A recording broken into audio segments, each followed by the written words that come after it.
Good evening, everyone. Welcome to Friday Night WrestleCast, which is actually happening on Friday night for a change. Um, we have a.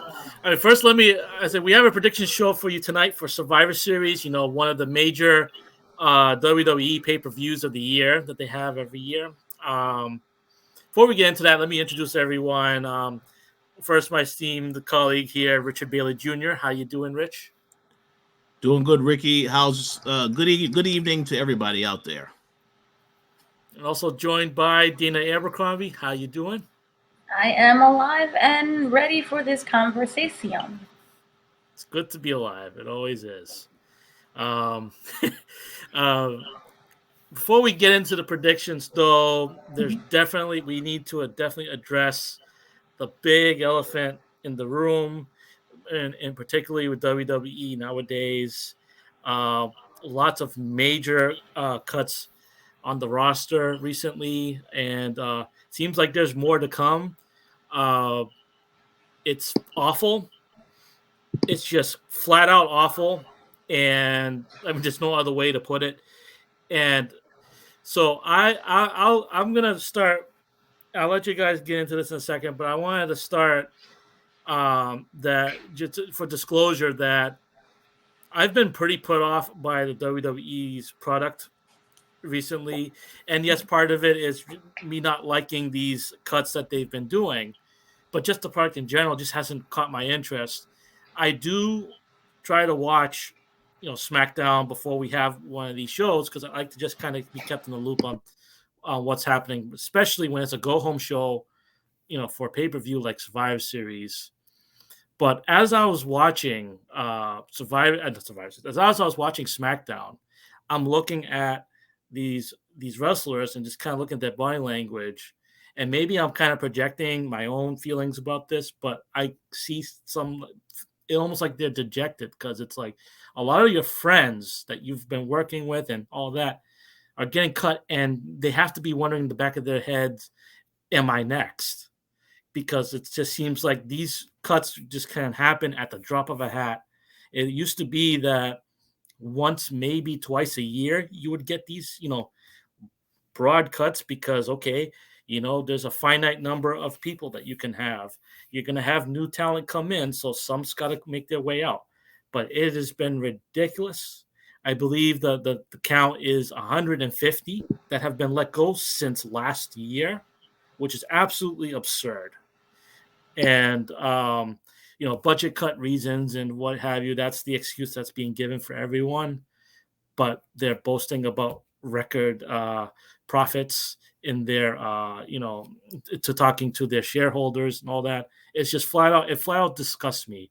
And I come on to this show to talk with you guys and do predictions and things like that because I enjoy talking with you, and I like our listeners coming in and listening to us and all that. Putting on a good face here, even though I'm pretty pissed with WWE at the moment. Not gonna lie. I don't know what do you guys think about all of this. I'm gonna go to you first, Dana, because I have a lot to say. Well, we know this is something that just occurred 2 weeks ago. We had the other round, and back then we were stunned by they released Bray Wyatt and Keith Lee, and these were huge Karrion Cross, and these were huge names that we all thought was going to be within the company. Karrion Cross, yeah, he had a very botched kind of entryway into the main roster, but we thought they would eventually, hopefully, figure this out. And that was not the case. Keith Lee, we know, was just, battling with his long haul of COVID. And we thought, well, they're going to make sure that he's okay. And they're not going to get rid of him. And Bray Wyatt was the top merchandise seller in the company. So we knew he's going to be fine. And they got rid of them anyway. And so, that's to show that no one is safe. And then when you have someone who's like BFAB and Hit Row, these are people who literally just signed their contracts, what, 2-3 weeks ago, not even? And they're all gone. It started with her. Remember, the reasoning was that, oh, They don't need her. The group will be fine without BFAB.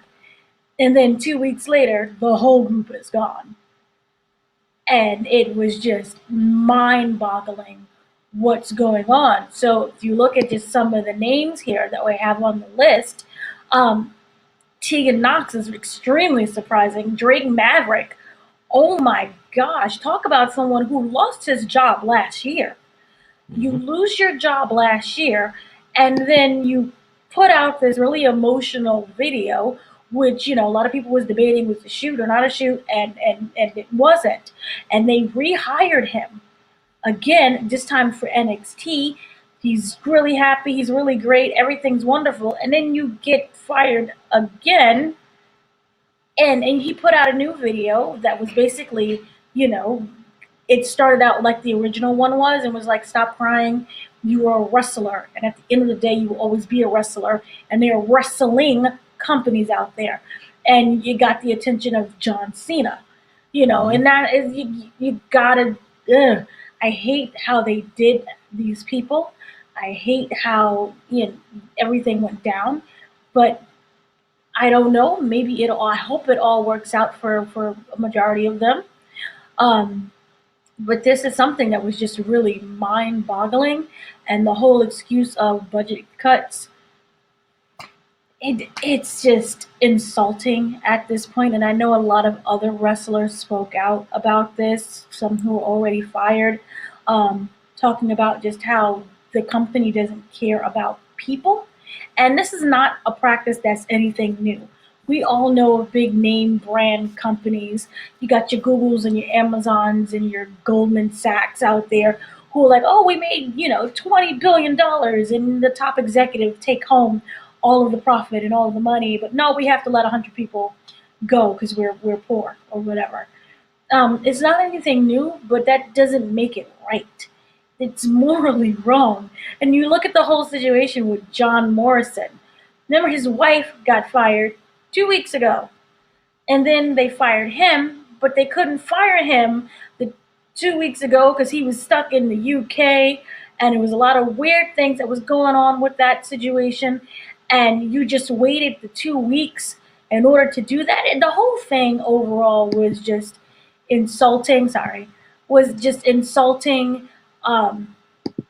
And I know now that there's been a statement out that, this is something that's going to happen more than once. Because back in the day, they usually, maybe once a year, and it was usually the talent who they really did not have anything for, the talent who wasn't doing anything, who was kind of floundering around, and that was like maybe at most 5 people.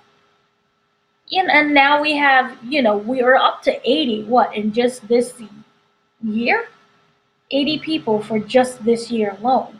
So it's mind-boggling, but it goes to show, remember when they was doing that hiring spree?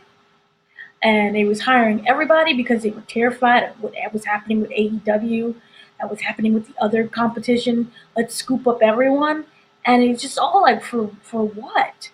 You take away people's opportunities that they could have had. Firings happen all the time, yes, but you're purposely taking away people's opportunities to prevent other companies to scoop them up, to a majority of them not have anything to just then fire them. So the whole thing is terrible and a mess, and it is a PR disaster for WWE, but they just don't care because it's all about profit and what's happening with the shareholders. You have something like Dark Side of the Ring, and everyone's looking at them side-eye now. We all knew that it was a bit grimy, but now when you put it all out there, so this is just not a good look, but it's at the point where they don't care. They don't care about what you have to say because they have their Saudi Arabia money. They have their Peacock money.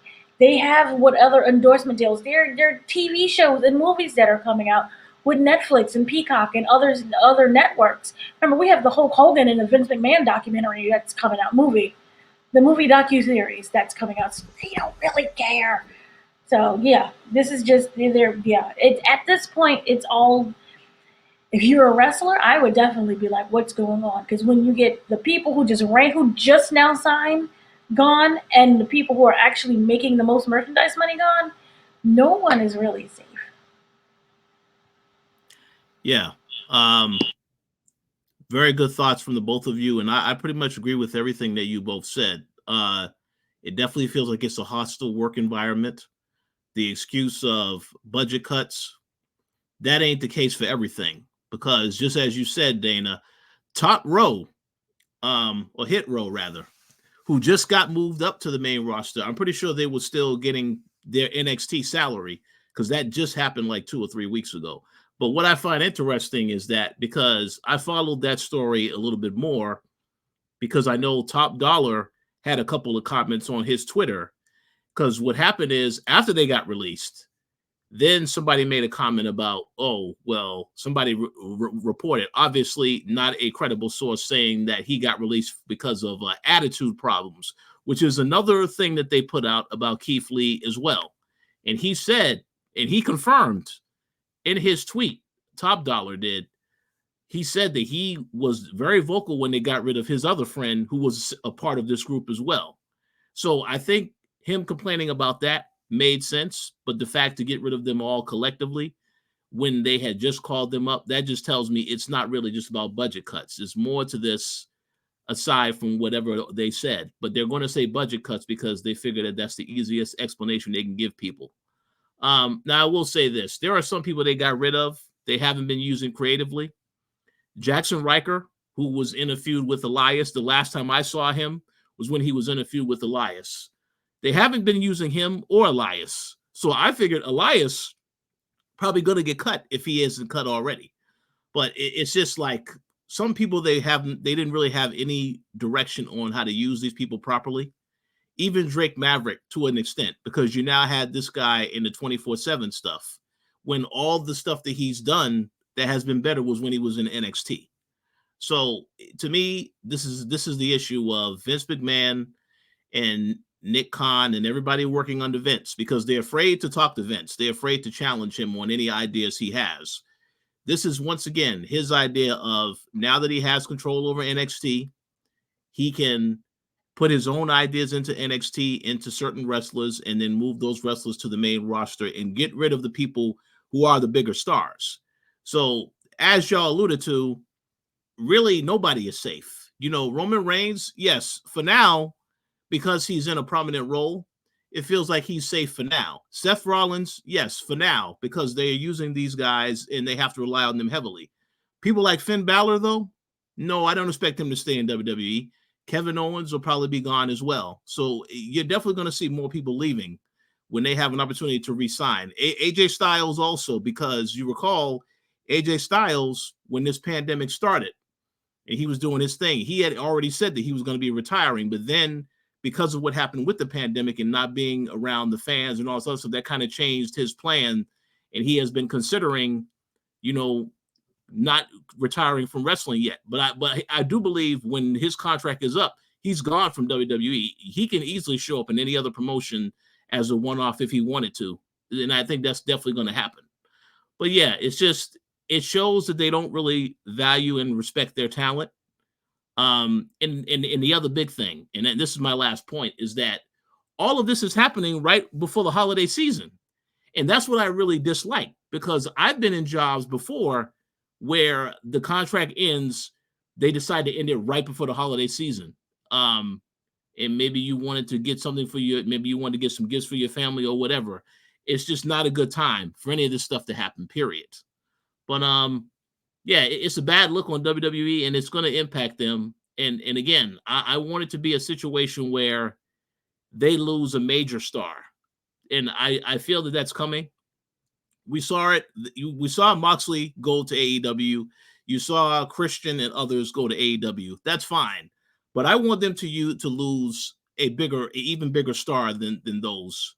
Like if any of the people that I mentioned, Seth Rollins or whatever, left WWE, I kind of feel like that would be something that, yeah, WWE will probably act as though, oh, we're fine. We're not hurt by this. But they are going to be hurt behind the scenes, because they fought so hard to make sure Edge didn't leave. So I kind of feel like I want to see that happen so that they get a reality check as to how important it is to actually build talent and you know, respect the people that you do have. But we'll see. We'll see if that happens. But for now, I will say It's horrible to hear about the cuts. I wish everybody well in their future endeavors. I'm pretty sure Drake Maverick's video, that was a fantastic video. This guy is going to be working again. I don't know if it's going to be AEW, wherever he goes. He's definitely, when his 90 days is up, he's going to be on another promotion. So I expect to see him next year somewhere. But yeah, unfortunate news. That's all I have to say. So that's something that I wanted to touch upon, like mentioned, like the 90-day non-compete and everything. Mm-hmm. Frankly, the non-compete is a load of crap and does not apply because these are not actual employees; they're independent contractors. And the thing is that I believe that there have been wrestlers who have fought and won in court about that. It's just that it takes money to go through that in court. Not every wrestler is willing to do that. They'd rather just sit the 3 months and let it. No, you don't have to go to court anymore because remember they recorded all their record profits and made that public.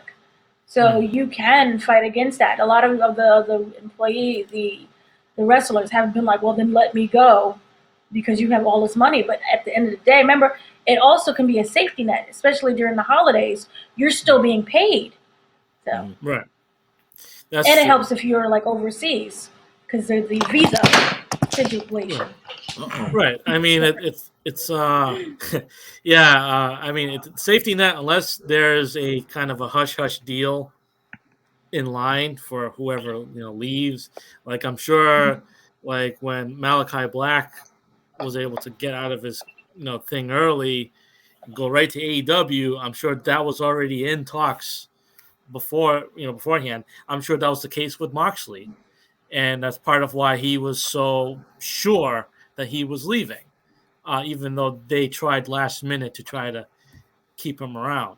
And to go to Rich, to go to your point about that they need to lose a big star, I absolutely 100% agree with that because I think that the ones that they're not utilizing, they don't care about. Like Keith Lee should be a star in that. He should have been a star in that company. They didn't treat him like that. Doesn't mean he isn't one. It's just they didn't treat him like that. They don't care. But someone that they actually invest in, that they care about, Roman Reigns, Seth Rollins, one of them, when any of them left, just remember when Hulk Hogan, I hate invoking his name, but Hulk Hogan, Macho Man Randy Savage, Diesel, Razor Ramon, when they all fled for WCW, Vince was furious, and he poked fun at them on WWF programming because he was hurt. He was hurt because he had invested so much in them over the years, and they left. They went to the enemy and all of that. If a major, I'm talking about main event guy from WWE went to AEW, that can be like, okay, well, now it can be anyone because WWE is not treating their talent the way it's supposed to. Rich, you have something you want to mention? I just was going to say I 100% this to happen for Charlotte because there's been tension. He already has her fiance is in AEW, so that's going to happen at some point, and that's going to be a reminder, I think, of when what is her name? Is it Alundra Blaze left and went to WCW and took the belt? That's going to be a reminder that history does repeat itself. But that's going to happen. I think that's going to, because all of the heat with her and Becky Lynch, I think that is a legit heat because of, I saw that video. I went back and saw the video that WWE has tried to edit. There clearly is some issues creatively with what they're doing with Charlotte. So we'll see what happens. Well, we've seen them push Andrade out. We've seen them push her father, Ric Flair, out. I mean, she's running out of patience. Yeah. And I think she's probably the most likely out of the big names to jump ship. And God, that I hope Vince is around for that because I need to see the meltdown. But then again, it might not matter because that's another thing that I was going to touch upon. I know that we have predictions that we're going to get into here. Yeah. But all of these cuts, yes, you have in cases like Hit Row, maybe they're trying to make an example of people like, oh, you don't dare speak up against us or we'll cut all of you. But the thing is that part of the budget cuts. In fact, maybe the only reason for budget cuts is because they're selling the company. That's what they're going to do. And I heard that January was when that's going to go into effect or when they'll start. And that's right. That's what I mean, earlier this year, I was hearing that it was for January was when they might sell it to NBC or something like that. And so that could be why we're getting like so many cuts so quickly in time for that. But that's a theory. That hasn't been verified or anything. So can I just make one quick comment and then I'll let you continue, and Dana. I just want to say that whoever buys WWE, I hope they are looking at what happened when WWE did this deal with Fox and how they have been very disappointed with giving WWE all this money to the point where now they are trying to control some stuff that happens on the show. So it doesn't make sense for them to sell a product when you don't have stars to promote the product or are building stars. So yeah, everybody should be worried. But no, go ahead. I'm funny. I'm like a little bit of a hypocrite. Me going about like WWE sucks for all this stuff, and I'm wearing this SmackDown Live shirt because I mean this is the Survivor Series discussion show or whatever. Yeah. So I thought I'd be in the mood and do that. But this is a reminder of when SmackDown was actually good. When like 2016 and everything, Dean Ambrose was your champion and everything, and it was a lot more entertaining and a lot more refreshing and all that. They've gone away from that. I'm sure Fox is upset, especially seeing Raw pillage that roster. Goodness, what a mess. What a mess with the company. Dana, do you have anything did you want to add on that? Yes, I do. If we all know that there are some contracts that are coming up. We have Kyle O'Reilly, we have Kevin Owens, we have Sami Zayn, we have Johnny Gargano. If you're in their position, do you accept, because they're going to throw money. They had, the Wrestling Observer reported that they have thrown a boatload of money at Johnny Gargano. In order to make him resign, and not just resign for like a small time, but for a very extended time, which he could very much well sign, and then, as we know, with Hit Row, get cut the next day. So, at that, where if you were them, is there any kind of benefit with still staying with the company? At the end of the day, they do have bills to pay. Well, the thing with Johnny Gargano, also, we know he is expecting. So if he did sign that deal because he wants to provide for the family, I totally understand that, because I think Kevin Owens was in the same position with when he had all his kids, because when he first signed his deal and got to the they fast tracked him to the main roster as fast as they could. So I think if he did sign for that reason, I understand. But from a creative standpoint, if you go based off of the ideas that creative has in the rumored stuff they said they were going to do with Adam Cole, there's no way in hell I would want to go to the main roster if I'm worried about how I'm going to be presented. Because there's a reason, because if you recall, Johnny Gargano and Tommaso Ciampa had matches on the main roster before. You saw how that they were the exact same way they were in NXT. We already know if Johnny Gargano gets moved to SmackDown, they're going to change something about how the character is now. And that's where I think it would be a problem. So he has to keep that in mind if he does sign a deal. It's not going to be the same. It'll be the same to people who watch NXT. They'll be like, yeah, they remember Johnny Gargano, but it's not going to be presented exactly the same. So we'll see. Yeah, I think that all they need to do is just see what's happened with their friends and how they were treated, and see that. I mean, here's the thing. This is one more thing I wanted to go into all this, and why this is a disaster for the industry, because AEW and Impact can't sign everyone. You know what I mean? There's only so much space. They can't sign everyone. There's not enough airtime for everyone. And the problem is, like, between that, you have Ring of Honor letting everybody go. Like, Chikara went down, like a year or so ago? That company went under. And it's like, this is almost as if it's what WWE wanted, like to ruin the territories like they did before. They've gone and ruined UK by doing NXT UK and taking away all the indie talent from there. Mhm. They didn't make that scene any better. They made it worse. And then you have now you collected all the indie guys. You collected as many people as you can. I still remember all the wrestlers that they signed to just keep them locked in and benched. The late Brody Lee, when he was Luke Harper in WWE, was signed and he wanted to compete, and they just had nothing for him. They just had him stay home. They wanted to sign Rhino to stay home. They just did not. They didn't care about any of the creative freedom or any of that stuff. It's just we want to keep you away from other companies. We will pay you to keep you away from other companies and just stay home and do nothing. And that's wrong.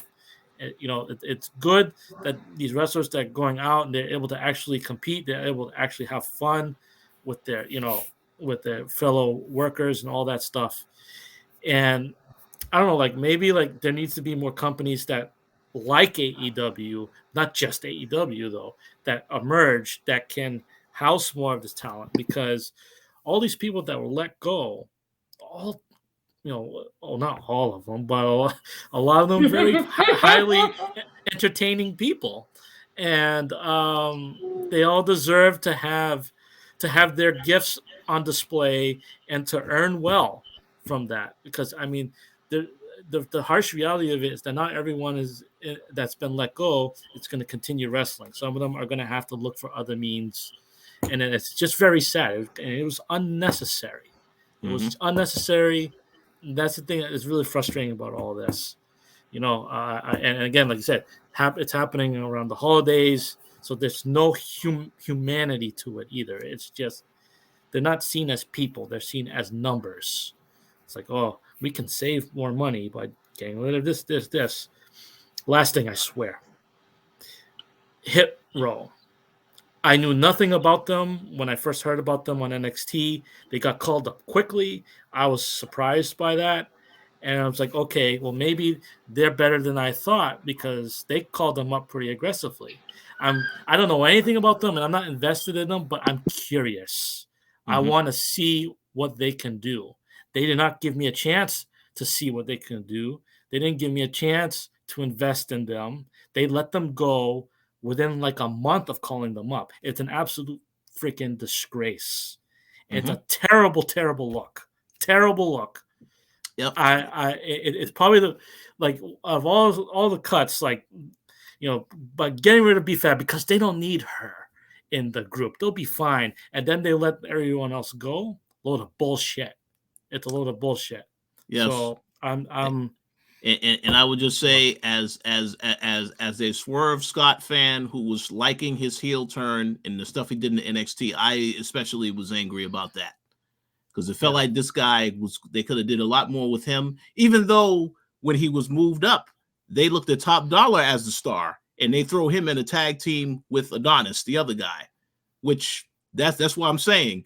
If anyone is going to get moved from NXT that you thought it was a star now, they will not be looked upon or treated the same creatively when they get moved to the main roster. So that's why I said they all should be concerned about their future with that company now. Absolutely. That's the thing. They're all going to look over their shoulder. Dana, you have something you want to add? Yeah, no, also on top of that, they were getting rid of people who were literally in the middle of a storyline, and their storyline was actually not bad. So it wasn't even like, oh, we don't have anything for you. They were literally in feuds. So the whole situation is just extra confusing. You had Hit Row, who was in the middle of a feud as well that was starting and brewing. You had Tegan Knox, who literally just came back. Remember, we think it was her third ACL surgery that she had. They said they were going to take care of her. Everything was going to be all right. That did not work, as we all now found out. And what's really interesting is the people who is considered to be, probably behind the stage or, always talking something and is, against the company, always labeled as being bad or something is that to that effect. Are people who speak out against what's going on. So you had Bray Wyatt. All of a sudden, he was labeled as being, a complainer.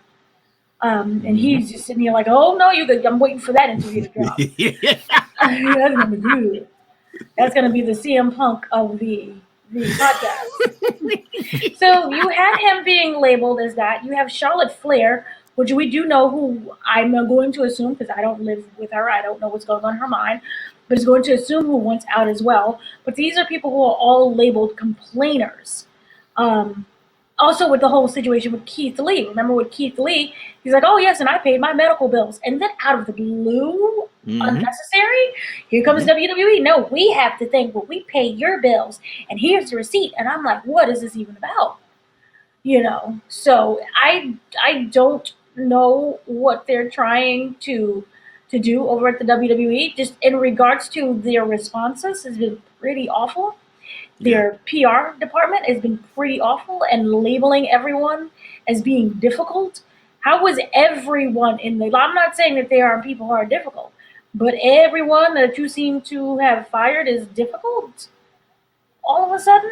So it's just weird how they're trying to counteract this with, these weird reports where all you have is somebody to speak out against something, and it's a difficult matter. Yeah, their public relations is an embarrassment.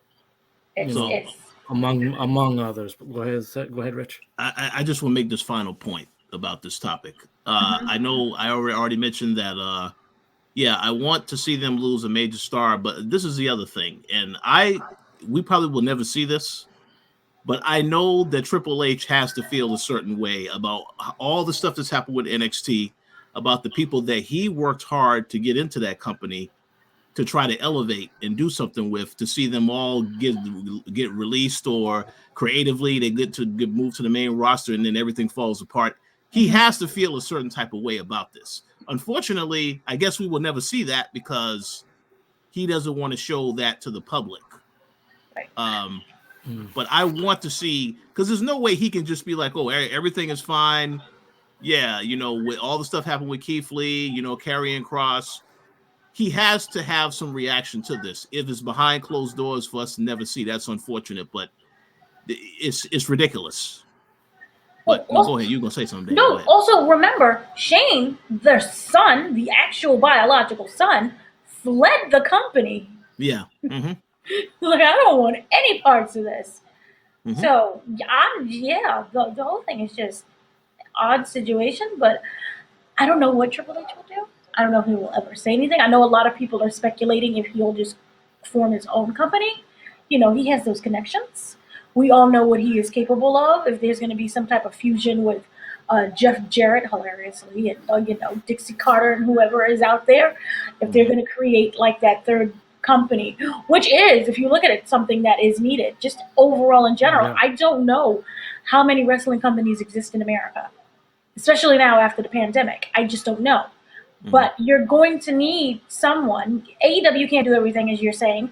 NWA can't do everything. GCW, I know Wow is starting up, and that's like an abomination and PR disaster right there from the beginning.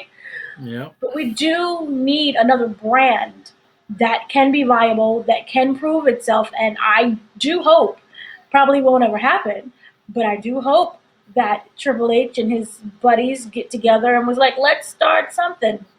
The Hunter Hearst, whatever his name is, Triple H company. Hunter Hearst Helmsley, yeah. Hunter Hearst, do something. Yeah. So I don't know if that'll ever happen. Yeah. No one ever thought AEW would happen after a one show of All Out. So maybe that will happen, but it will. I would definitely appreciate it. Yeah, I think so too. It would be great to have Triple H have the chance to continue to develop these talents, let them prosper, let them grow, let them show off what they can do in an environment that continues to be nurturing and not have to worry about budget cuts. You know what I mean? I thought that Triple H did a great job with that transition from FCW to NXT and building that brand, and just seeing that all get undone in the past year has been really demoralizing, I'm sure. I hope that he can that some way have something of his own that he could work with. Who knows? Who knows what the future holds? But I know that it's not just us that's upset about these cuts. I can only imagine the people at 2K who have worked all this time on these games and worked on these graphics and all that, and they're going to put out an outdated game. I feel so bad for them. They had this trailer that they just came out, and the graphics look. I've been one of the biggest critics of Pukes or 2K or whoever's making the games. I was impressed by how the graphics look with some of these wrestlers. Like Edge actually looked like Edge. I was like, okay, that's good. I don't know anything about the controls because that only appeared for half a second. I don't know whether that means anything or not, but the trailer was interesting. But the thing is, like, again, with all these cuts, wiped out. Like, I believe 35% of the roster is gone. Like, how is that going to affect the game? How is that going to affect everything? I don't know. What do you guys think about what you saw in the trailer, and what do you think about the future of the game? So, go ahead, Dana. I'll go after you. No.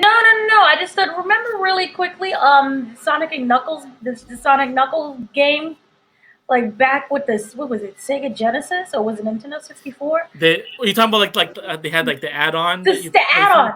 That's basically it. So we're gonna have the game itself, and then in order to play the characters who all got fired, you're gonna have the other AEW game on top. Put it in there, and then you can unlock the AEW game. Because they're AEW now. Oh, goodness. Wow. Oh, it's the AEW DLC. Yeah, that's practically. My goodness. Well, I'll give my quick thoughts, and then I'll go back to you and Dana. I have to admit that I was not impressed with what I saw. The issue for me is that, again, it's a short sampling of what to expect, because they're marketing this as, oh, it hits different. Oh, it does. Well, I need to see a hell of a lot more than what I saw. Now, to go to what you said, Ricky, about the Edge animation, yes, it looked good, but that is the exact same motion capture that they use for when Edge made his return to wrestling. Because you have to remember, this game has been in development for an extended period of time. So I'm pretty sure they pulled that from when he first came back to WWE back in, I think it was in 2020. Yeah, Royal Rumble 2020. Yep. Before, and then WrestleMania, the pandemic, they shut down, and they had to redo everything. But that was where that animation was from. So, there's definitely going to be some stuff in this game that is outdated. The cuts that we mentioned, that was announced after this trailer. That was announced after this trailer had already came out. So I really do think 2K thought after that happened, like, oh, well, wow, man, some of those people, we may have to take them out the game, because I don't know how that whole process works. If those people are still going to get royalties, obviously the ones that are featured prominently in the game, if in the story mode or whatever, then you can't take them out the game. So I'm curious to know if the game is still going to release in March, because after this announcement, and then you have to also consider, if Kevin Owens is leaving, and he's leaving in January, that means by the time this game comes out, he's not going to be with the company anymore. So again, all of these things, I'm very curious to see how it's going to impact the initial release window of the game. I will say this. I was glad to see the GM mode was announced, but then I think to myself, will they even have a roster that you can even utilize in there? Obviously, you can create people. It's not going to feel the same, though. And if anyone who has played the GM mode in the WWE games before, you know how it felt, because it was a rating system attached to a match. You would get a certain rating based on certain matches, and you felt as though you was competing against the other show. I don't know how they're going to do that this time. So again, I'm glad to know the game is coming back, because yes, I will play it, but they definitely need to show a hell of a lot more to convince me and a lot of other people this might be worth checking out. And they said they will in January, but that's still about 2 months from now. So we'll see what happens. So may I break down the 2-minute trailer of everything that kind of happened? Yeah. So here's some features. Here's some thingy wingies. We are getting a redesigned gameplay engine, so hopefully we'll not get all that botchy, glitchy horribleness that we had from the 2019, which was hilarious. Is it 2019 or was it 2020? No, it was 20. It was 20. 2K20, I believe. Yeah, 2K20. 2K20. Okay, so we're getting new controls. Obviously, we don't know what that means until we get the controls in our hands. They reported stunning graphics again. So was the last game reported? Immersive presentation. We are getting the new 2K showcase. My GM, my faction, which has been a long while since we've seen that. My Rise, Universe Mode, and Creation Suit. So what we do know is this. We do know that the My GM thing was a fan favorite from ever. And so that is something a lot of people really wanted. And this was also inspired by, remember, No Mercy? Mm-hmm. We want No Mercy. So we got No Mercy. My faction is basically a brand new mode where it's basically what you're going to do is it's a mode that's going to build into a faction. So say if you want to build the Shield, right? So you'll have something like the Shield where you'll end up collecting and managing and upgrading all of your wrestlers. And you get to pick from any era of WWE. So you can have Hulk Hogan now wrestling The Rock. Also, joining in Bray Wyatt. I'm throwing things in there. So you get random people that you can put in from any decade, any era, anything, and they all, come together and they create this new kind of faction. And then you go and you battle, and it's a new game mode with different challenges, and you get weekly events and weekly challenges. So you have to keep updating the game and see it keeps you from straying away. Yay! My faction will use virtual currency, but it's not required, but that's how they get your money. Mm-hmm. 2K. So, 2K. Yep. They said that it does not offer any competitive advantage or does not put players in a pay-to-win situation. You're not going to be gambling and betting, but I don't know what's really going on with that.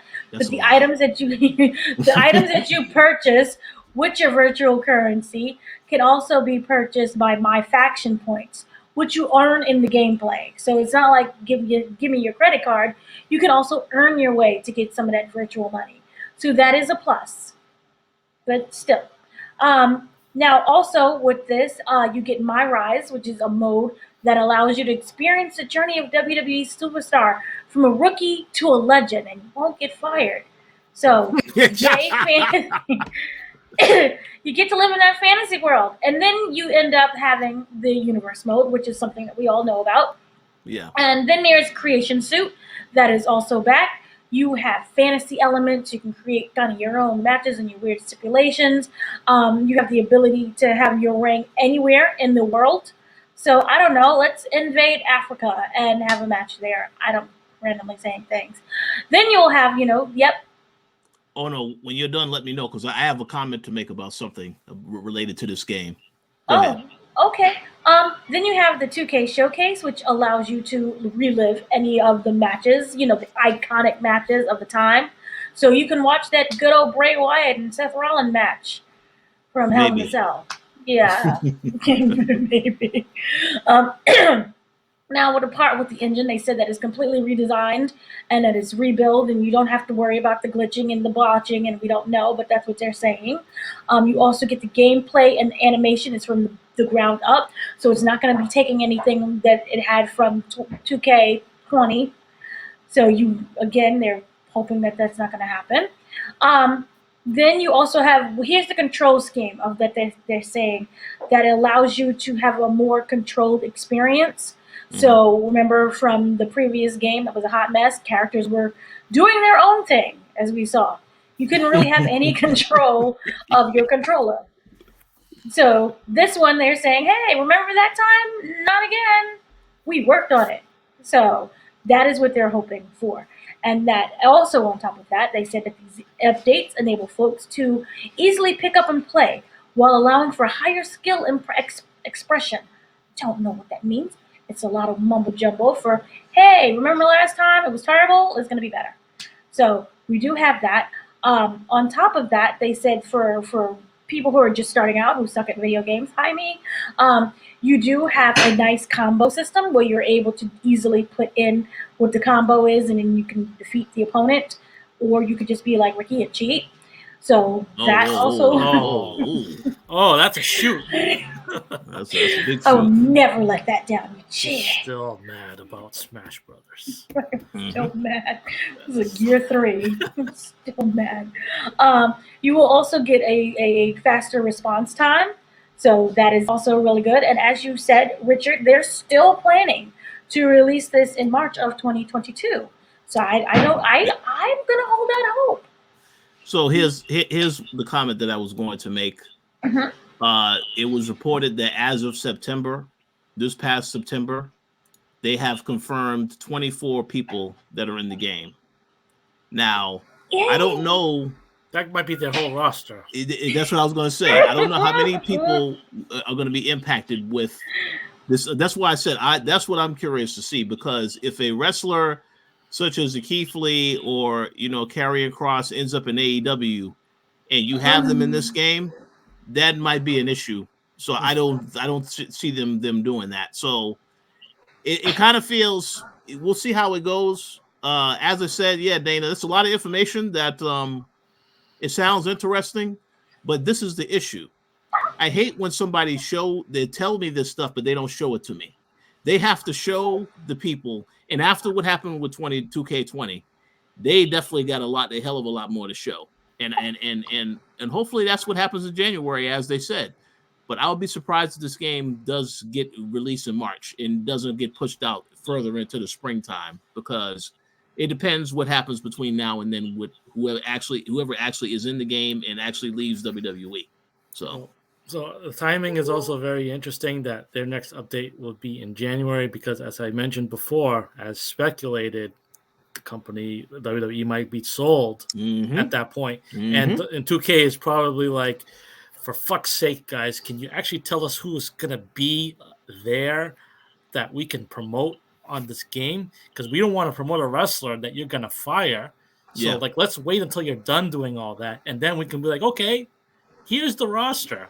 And then they can delete the 100 or so people that they had to spend all that time making for nothing. I can't wait to play My Rise, where I start out in NXT and I win the game by going to AEW. I can't wait. That's how you win the game. And by the way, I'm gonna let Dana go first, but I will say that. And by the way, you already know, if you've ever played a WWE game in the Creation Suite, people will be making AEW wrestlers, and they will make an AEW brand as well. So I can't wait to see that happen. Yes. No, I just wanted to really point out that in the trailer, Buddy Murphy was in the background. Oh, he was. Oh, he was in the background. Well, he was in the scene with Seth Rollins and Austin Theory and Ali. They can't do that. Oh yeah, well, Austin Theory, yeah. Now that he's on the main roster, yeah, that's good. But no, this is a problem. So I look forward to seeing how they will explain this stuff. Yeah. And Triple H is in there, even though we don't know if he's part of the company anymore. Oh, he's still there. Let's move on. Come on. He's still there. Now we're throwing Triple H into the dirt here. Yeah. Come on. He's the son-in-law of the owner. Let's not go too far here. Mm-hmm. All right, we got Survivor Series. There's actually a pay-per-view happening on Sunday. Mm-hmm. One thing that I before we get into the matches, one thing that I wanted to know, tonight's show of SmackDown took place in Hartford, Connecticut, which is actually the location of one of my favorite Survivor Series that I've ever watched, and that was the 1990 Survivor Series. That was at the Hartford Civic Center, and that was The Undertaker's debut. I remember watching that live, because back at Survivor Series back in the day, would be on Thanksgiving Day on Thursday, and I watched it, with my family and everything, and I have fond memories of Survivor Series as a kid, and it's a shame that I'm not really that excited about it now. They don't treat it like a big deal like it used to be. But it was kind of cool, seeing that they were in Hartford tonight, because that's where that Survivor Series took place in 1990. This Survivor Series is taking place in Brooklyn at the Barclays Center, and that's one good thing about this, that Brooklyn always shows up with a great crowd. Yep. They're gonna bring the noise. We've been there ourselves and been to shows, and it was always fun there. The seating is maybe not great, but it's still a fun environment whenever you've got the Brooklyn crowd involved there. So before we get into the card, is there anything that you guys wanted to add? I wanted to say I look forward to Dana's impressions, because I believe she will be attending. Right there, Brooklyn, right down the street from where you live. So there you go. She's a stone's throw away. Manhattan. The Barclay. You just take that train right down there, the same way we did. Now, I will say this: I'm not going to promise it's going to be a good show, because the NXT Takeover show was great, but this is the main roster we're talking about here, so it's not going to be it's not going to be good. That's another thing. There's no takeover this time, right? No, it's not. They're having a event in December. I don't know if it's a special takeover. Ever since Vince has taken over that show, I have stopped watching NXT. So I don't know what the hell is happening. Say what? They're broke, so you got to save money. You know how expensive it is to put on a show. Yep. And I did see a report yesterday in which they did the analytics and found that the average NXT person that watches the show is 62 years old. So there you go. Yep. He has ruined the audience demographics, everything, because of this new direction. What you're saying is you love NXT. Oh, no, I haven't been watching. No, I ain't that old. Not yet. Oh, but no, I do not watch it. And again, it's NXT 2.0, not NXT. Regular NXT was where everything is at. How ironic is garbage. I'll just say that they're trying to market this to a younger crowd with all the ridiculous bright colors and everything, and they've just attracted a crowd as old as Vince, or even older or whatever. It doesn't make any sense to me. Looks like a mess. But also, sorry. No, go ahead. No, I just wanted to say it kind of takes anything out of it when there's, like you guys were saying previously, there's no stakes, nothing. Remember when NXT, the last one when we had all NXT was in there as well? Yeah. And even though there wasn't any technical stakes, it felt like, oh, this is something that's interesting.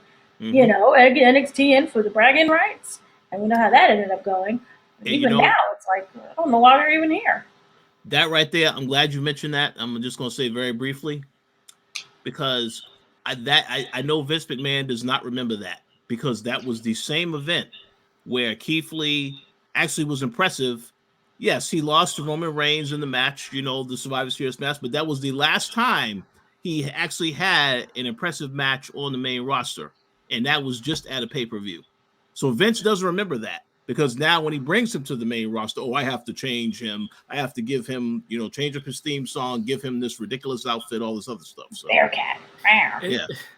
I just don't get it, because he looked like a beast. Yes, standing up to Roman in that Survivor Series match, and it was 2 months later he stood up to Brock freaking Lesnar in the Royal Rumble, and everyone was awed by that. And they still don't know what to do with this guy. Complete incompetence at this company. Let's go into this card, because I just want to breeze through this thing. Let's get this thing. Yeah, let's just breeze. Yeah. All right. There is a battle royal that got added. I'll get into that momentarily, but I'll get through a couple matches here. We have the format with the Survivor Series, for those who are not familiar with it. You have what they term as traditional 5-on-5. Although it's untrue, I've said this before. The tradition is 4-on-4. But they're doing 5-on-5. It's also not traditional because they're doing it as brand versus brand. So basically, they're doing the old bragging rights pay-per-view rather than doing how it used to be, where you had random baby faces and random heels teamed up against each other. It kind of made it easier to pick your side. Now you got to pick a side that someone you don't like is going to win. What were you going to say, Rich? So is there still elimination where somebody can get eliminated one by one, or did they change that also? No, it's still elimination, and that's one of the things that I don't like about it being 5-on-5. Yep. Is it makes the match even longer, because at least when you had it 4-on-4, you're able to get through the result much faster, and they probably had even more of those 4-on-4 matches as a result. But instead, you're getting like fewer matches with more people involved, which I don't like. It doesn't look aesthetically good either, and that kind of that's one of the things. That was one of the downsides of the 1-2 years ago when they had NXT involved as a third brand, because now you had 3 teams against each other all the time. So like you had 3 corners being occupied, and it almost looked like a Royal Rumble. You know what I mean? It was just kind of like too many chefs in the kitchen there. But it was cool to see NXT involved, because it's like, okay, they're taking this brand seriously, and it's about time they do, because all this great talent that they have, and all that, and then they went away with that, which was a complete mistake on their part. But so right now they have Raw against SmackDown in these matches, where you'll have these 5-on-5 matches, and what you have is you have representatives from each brand depending on what belt they have, whether it's the main event belt, the mid-card belt, the tag belt, the women's belt. The champions of each brand will face each other in a match. So it's kind of like, again, like bragging rights to see who's the better champion, and that's how they're going with it. So we have, for one of our matches, this one is for the men's mid-card belts, champion versus champion. You have Damian Priest. He's the United States champion for Raw, versus Shinsuke Nakamura, the Intercontinental champion for SmackDown. I will say for this one that Damian Priest gets the win. I think, I have not been watching much, but I have heard that in recent weeks that Damian Priest has shown a little bit more of a mean streak, and maybe they're building towards something. I don't know if it's necessarily a heel turn or an attitude change of any kind, but I think that since they took the crown off of Shinsuke Nakamura, and he's no longer King Nakamura, they just don't know what to do with him. And I feel like Priest is someone that is getting a little bit more of a build. So Priest is the guy that I predict to win. Let's start with you, Dana. Who do you think will win this match? Oh, you're muted. I completely agree with what you have to say in regards to Damian Priest. Shinsuke has kind of been floundering, and he's been floundering for a while now. And even as king of the ring, he was still floundering. So I really do feel that, the anger of how Damian Priest was treated when he first came in, we all know that WWE technically does not care. But I do hope and I pray that this is something where it's a turning point. We do know that he has the belt.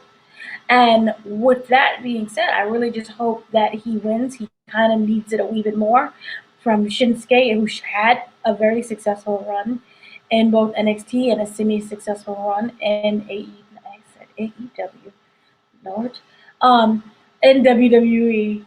The being called up, he had that semi-successfulness, but because he is floundering right now, and Damian Priest has been on that streak where his storylines are big and getting more pushed.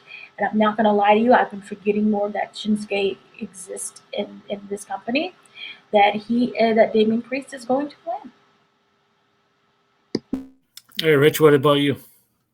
All right. Well, I'm not going to say that Shinsuke is floundering. I will, however, say he is having fun just doing whatever. It feels as though, yes, as y'all both said, this guy feels as though he is the comedy act. Ever since he had this whole thing with Boogs, now he's just around as a comedy act.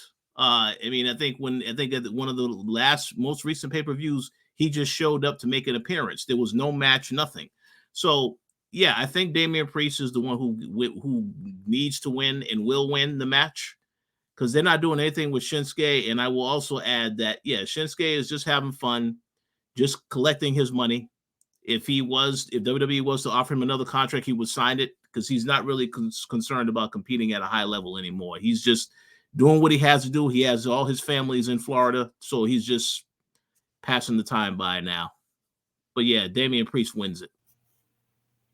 Yeah, he's basically in a semi-retirement tour, it seems, just kind of running the motions, having fun and all that. So Priest has more to gain from this. So I think we all agree that he's probably the one that's going to come out on top here.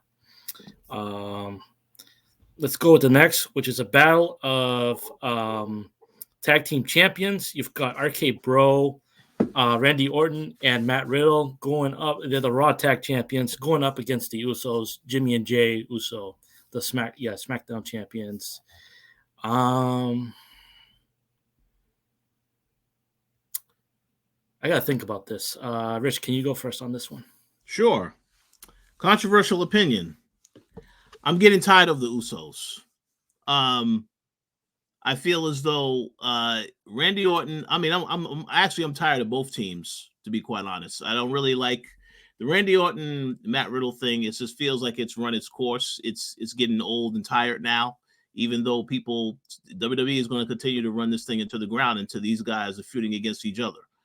But I kind of feel like the Bloodline is still going to win, because they have to have this whole thing where they have to prove they are dominant. And of course, you have to have them look strong, as well as Roman Reigns. However, I will have something to say about when we get into that match later. But I think the Usos are probably going to win the match, because of the foolery of, basically screw him out of the win. But yeah, they're going to win. So now I've had time to think about it, and I'm actually going to go the other way and say RK Bro wins it. Okay. I feel as though it's like, what you have with the Usos. They're a long established tag team and everything, and I get you're saying like they want to keep the bloodline strong and all that. They can't continue to do that forever, though. There's going to be points where they show weakness, and I don't think that the company's going to sacrifice. They'll sacrifice everything for Roman Reigns. I don't think they'll necessarily sacrifice everything for the Usos. I don't think they have them in that same regard. I think that this will be a reminder that the Usos are henchmen to the tribal chief, and that just because they're around him doesn't mean that they're really the ones, so to speak. And RK Bro, still I say that they're relatively new. I don't know how long they've been teamed together. Maybe half a year, or has it been less than that? But they've got an interesting little dynamic between those two, where Randy's the straight man and Riddle's the goofball and what have you. But it's like, I think RK Bro wins this. It's just a hunch of mine. Dana, what do you think? RK Bro is just one of those groups that you didn't expect to work, but it somehow magically worked. And also what Richard said is, I'm tired of the Usos. I've been very tired of them for a while. I think that they are well protected because of Roman. But the way how WWE operates, is there any protection anymore? So the fact that they have not been released yet speaks volumes so far. I don't know what's going on, but I did expect that release. I will have to go with RK Bro, just because we do need something that is, not to the Usos. And I do appreciate that they got their behinds beat by Big E tonight. During SmackDown, and I hope that this is a reminder or a lovely shake-up thing where they keep the Usos where they're at right now with Roman Reigns and not get that belt, and RK Bro continues to have their championship. Yeah, they seem to be that kind of odd couple, similar to Team Hell No, that you didn't think that they would be so great together, but then you can't imagine them not being together once you've seen them, function as a tag team. It's like, wow, like that instant chemistry thing. So, I remember when they were trying to get together. I'm like, why? Don't do that. But then it's like, okay, you know what? I think this could work, and that's kind of that dynamic there with RK Bro. So I'm gonna so I believe, Rich, you have the Usos winning this, and Dana and I have RK Bro. Is that correct? That is correct. That's correct. Okay. All right. So we've mentioned the Usos. We mentioned Roman Reigns. Let's talk about The Rock Battle Royal, because they've added this 25-man Battle Royal named after, Dwayne Johnson, aka The Rock. They announced it tonight, and there's 25 men. I'm going to go down the list of these 25 men. You've got AJ Styles, Apollo Crews, Cedric Alexander, Cesaro, Chad Gable, Commander Aziz, Drew Gulak, Jinder Mahal, Los Lotharios, Mansoor, Amos, Otis, R-Truth, Ricochet, Robert Roode, Sami Zayn, Shanky, Shelton Benjamin, the Street Profits, T-Bar, and the Viking Raiders. So that is pretty much like the rest of the roster at this point. Can I ask a question? Sure. What does the winner get? Is it just a regular battle royal, or is something they're supposed to get something out of this match? They get to keep their job the next month. Okay, there you go. That's good. Yes, that's good. The battle for brand supremacy. Yeah, not that anyone cares. It's like you don't get any trophy. I don't think. It's like Stupid. Just the fact that you're in the match is a victory at this point, because some of those names I thought were already released. Not gonna lie. So that's stupid. So I mean, I feel sorry. I feel like a dick for continuing to do that, because it's not cool that they've just been doing all these huge cuts and whatever. But it's like that's how much of a joke this company is nowadays, and they deserve to be mocked for it. But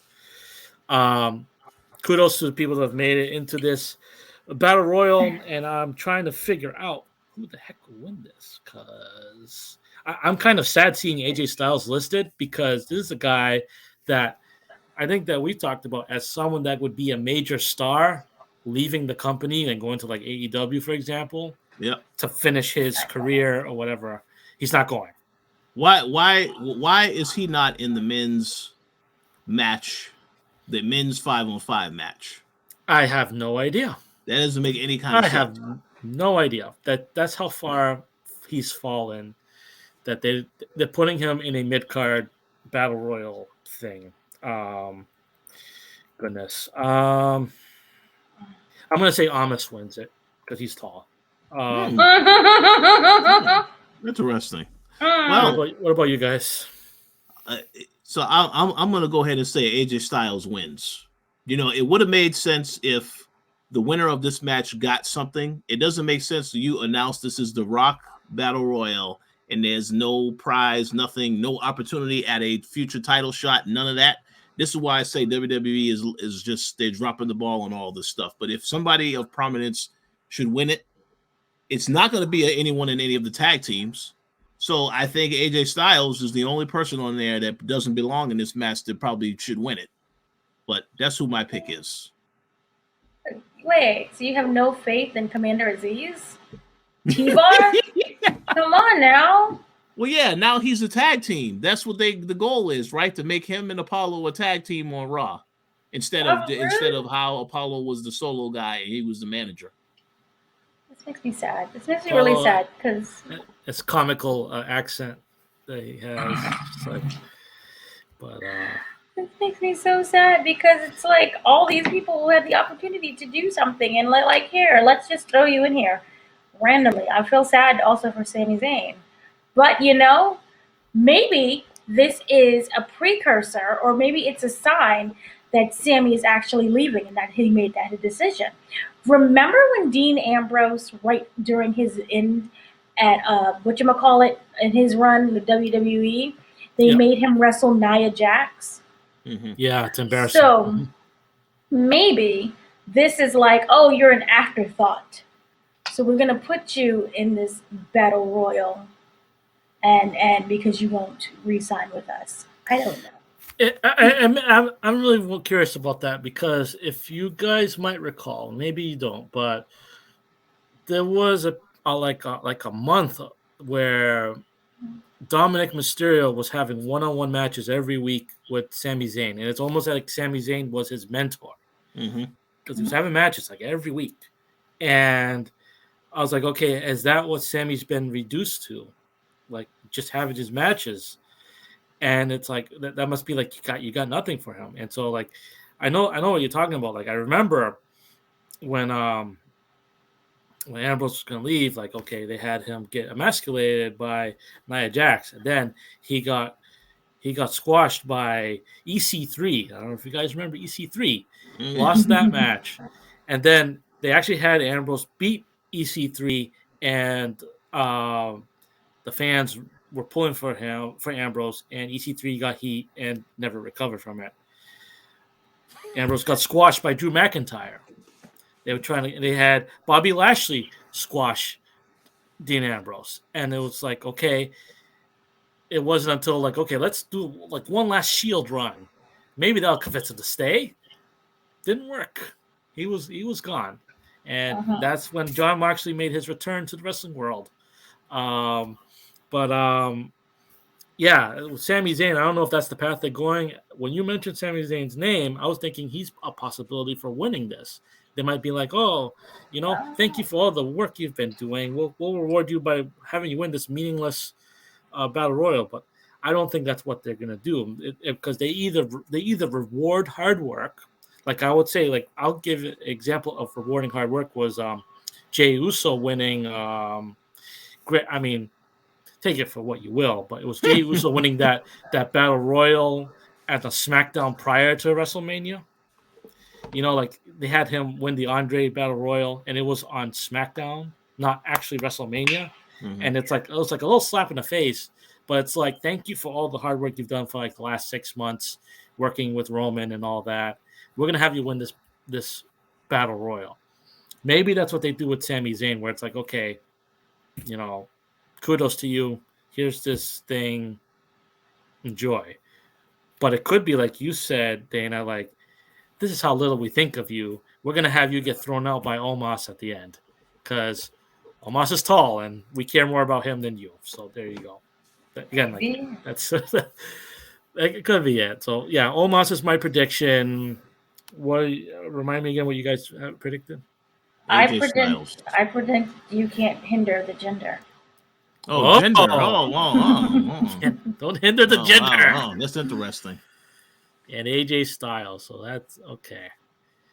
So we've got heels going to win this thing. All right. Let's move on. Let's see. Okay. I'm going to save the main event belt ones for last. So let's go into these two Survivor Series elimination matches. We'll start with the women's match.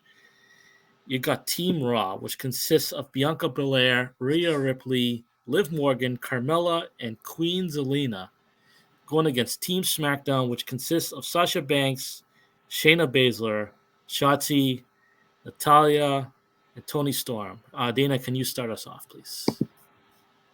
I really want to say that it will be whatever team Toni Storm is on because, they're finally acknowledging Toni Storm's existence. And hopefully the other groups, the other members don't have such a stronghold. And I want to say that there's going to be something new, but I don't really think so. I do I think here's the thing. I feel that more it's going to be Bianca Belair's side that is going to end up winning just because it's Bianca Belair, and WWE likes to focus on your same people every week of every day. So I'm gonna have to end up going with Bianca, even though my heart wishes it was Tony Storm because we're like acknowledging her existence. Right. I guess I'll go next on this one. Yeah, like they seem like they're focusing more on Tony Storm, but fortunately, she's on the same team that has Sasha Banks and Shotzi, and they can't stand each other. And you would think that a team like that is combustible and not, not going to win. Now, granted, I think I've used that theory in the past to predict wins and losses, and it turns out that the team that seems the most combustible ends up winning anyway. I have so far predicted a Raw and another Raw. They tend to go Raw heavy with this because Vince just loves Raw for some reason. It's his baby.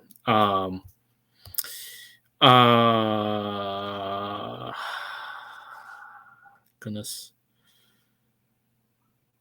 I am going to say SmackDown wins it. SmackDown is going to be winning this because, yes, I feel like this whole thing with like Sasha and Shotzi, it might be kind of like a red herring to make you think like SmackDown's not going to do it, but they'll find a way. They got Shayna Baszler; she's a beast. Yeah. Now, and the thing is, and here's the other thing: is I'm looking at Raw's team and thinking it's better. Bianca and Ripley alone, it's like wow, but I don't know. I just got a feeling it's going to be SmackDown on this one. What do you think? What do you think, Rich? Well, no, I think Dana was going to say something first. So go ahead. No, I was just when you said Shayna Baszler, my heart got really sad. Why? She used to be someone. She used to be a contender. Remember how great she was? Oh yeah. When she squashed everyone in the Elimination Chamber, like they treated her like a big deal, and then they turned her into Mike Tyson, and that was it. So, so allow me to say, I was very surprised by Ricky's choice, and it is proof that when Zelina Vega, breaks up with her husband, now Ricky has no chance of getting with her. Team Raw is, in my opinion, they should win this match. No disrespect to Team SmackDown, but again, as y'all both mentioned, Toni Storm. Look at how they have made Toni Storm look since they brought her to the main roster. They haven't done anything with her. And a lot of times they haven't even utilized her. I like that they're trying to do something with Shotzi, but the fact that this event is happening right now, and you just established she has an issue with Sasha Banks, as you said, Ricky. This is why I say it's so dumb that they're on the same team, because I expect them to have a miscommunication for sure. But just looking on paper, SmackDown looks like a weaker team. And I'm not saying, Sasha Banks is great.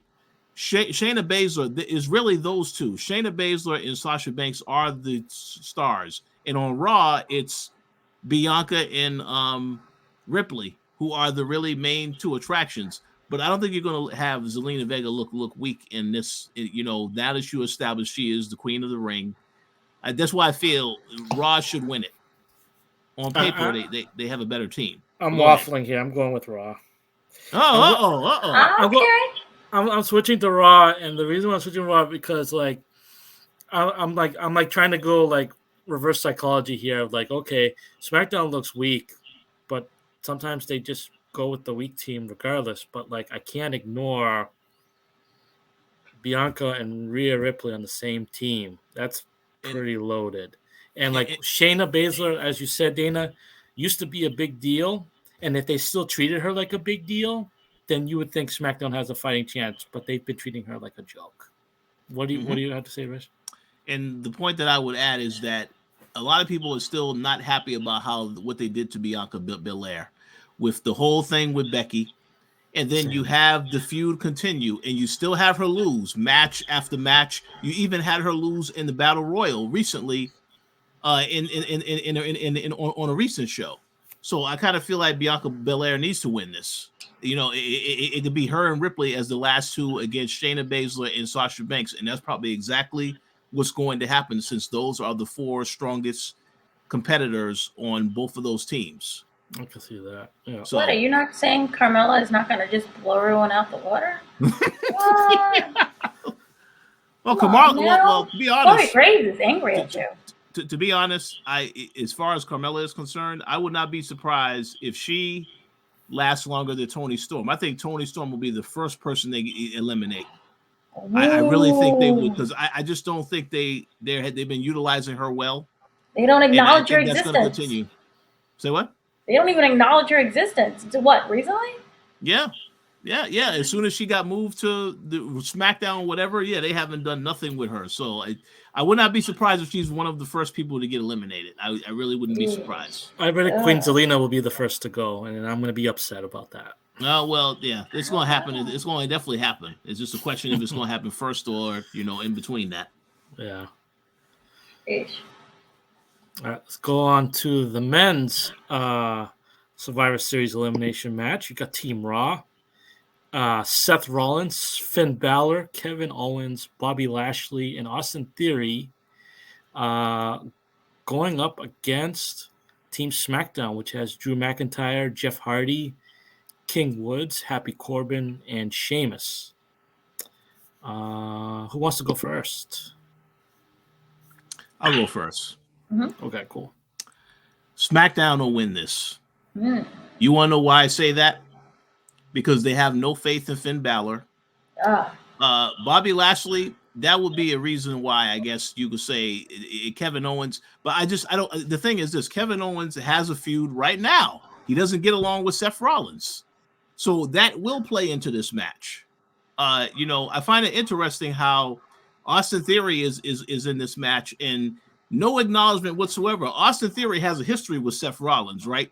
But they want us to forget all about that because that happened a while ago. But yeah, Raw should win it. But I kind of feel like to advance the storyline with Seth Rollins having issues with Kevin Owens and having an issue with Big E, Seth Rollins, he needs to lose this match so we can eventually get a triple threat, because they like to do triple threats. Kevin Owens, Seth Rollins, and Big E at the next pay-per-view in December. So I think Raw loses this, and this starts the downward spiral of Seth Rollins again and Kevin Owens, because the fact that Kevin Owens is still involved in this storyline, I think that means they want to have him have another match, which will indicate why he is going to leave if they have him go out in style and at least get one final title match going out. But we'll see what happens. But I think Raw is going to lose this match. Okay, I don't see it, but okay. What do you have? I got that Team SmackDown because look, what happened was on SmackDown tonight, you had Xavier Woods being mercifully beaten by the Uso brothers they broke his crown and chair, and it was just sad. He had to find out that his friends were all fired while he was on G4. That was sad. So I feel that between Xavier and how they beat him tonight, also you have the whole Jeff Hardy situation, and people are really rooting for Jeff Hardy, and they really turned his stuff around. Well, he's no longer that storyline of which they kept repeating. So I like that he's there. You have Happy Corbin, who's been going on a really great streak. Recently. Debatable. Okay, well, and he's happy, Corbin. He got his money I'm now. just shaking my head no at the gimmick. But yeah, continue. You're right. His clothes are clean. He washed today, so that's a good thing. You have Drew McIntyre, who is still in the picture for getting a title shot. Yep. And he was right there for his team, defending everybody and ready to kick butt. So I'm going to have to probably go with Team SmackDown. You have Kevin Owens, who I'm convinced is going to leave. Finn Balor, they just don't. He exists in the company. Seth Rollins is really the main one. Austin Theory hasn't had really much any time to truly shine yet. Bobby Lashley, you already know my feelings on that. So I'm going to have to go with the Team SmackDown. And can I add one really quick comment? And then No. we'll get okay. No, I'm joking. Okay, no. And then we'll get your point, Ricky. But yeah, another reason why I say SmackDown wins is it's about Drew McIntyre, because they have purposely not have him in any way interacting with Roman Reigns yet. He needs to win something so that starts this whole interaction and this whole thing. So if I can see him winning this and then step into Roman Reigns, and that'll be a little detour until Roman Reigns has his next major match with a certain somebody. Yeah. The Rock. Yes. Yeah. SmackDown gonna go win this, and I think that's part of why I did a little pivot on the women's match, because I don't see SmackDown sweeping these these elimination matches. Mm-hmm. So I figured it makes sense for the Raw women's team to take that. And I look on the SmackDown side, and yeah, Drew McIntyre is someone that they built him up really well as a top guy in Raw. And now that he's in SmackDown, like, he's kind of been in Roman's shadow.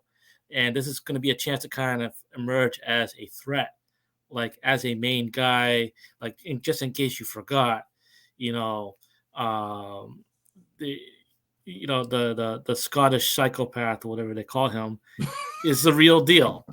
And yes, King Woods needs to be pushed. There's Jeff Hardy's people like him. Happy Corbin is a thing, and Sheamus is solid, and I can see them being a cohesive unit. Whereas I look at Raw, I think there's only one babyface on that team, and the rest of them are heels. Like, you have, and this is the thing that drives me nuts about this is, like, you have a match of 10 wrestlers, and 6 of them are heels, and 4 of them are babyfaces. Mm-hmm. Yeah. So, like, it's very heel centric, and it makes it hard to kind of pick a rooting side. But I mean, I love the heck out of Seth Rollins' character. I think he's hilarious, but I think it's going to be similar to two Survivor Series ago, where he was like the leader of Raw and they lost, and he went and blamed everyone else and like how he's got to lead and all this other stuff. It's gonna play into his character of him not being able to like lead them to victory this time. And yeah, like that, the whole Drew Roman confrontation, it's gonna happen. Whether it's gonna be Royal Rumble or WrestleMania is anyone's guess, but they gotta build towards that, and that's gonna maybe you have Drew McIntyre be the sole survivor. They like to do that where they have a sole survivor. And I don't see that happening in the women's match, but I could see it happening in the men's match. So maybe that's what happens here. And Drew McIntyre is your sole survivor. Would be interesting to see. Any other thoughts you guys want to add before we go into the last 2 matches? Dana, you're muted. I'm just happy that everyone is on finally my side, and no one picked Bobby Lashley. Thank you. So now we get to the root of why you really went with SmackDown. Yes. Of course. Thank you for finally seeing the light. Of course. All right. So, I'm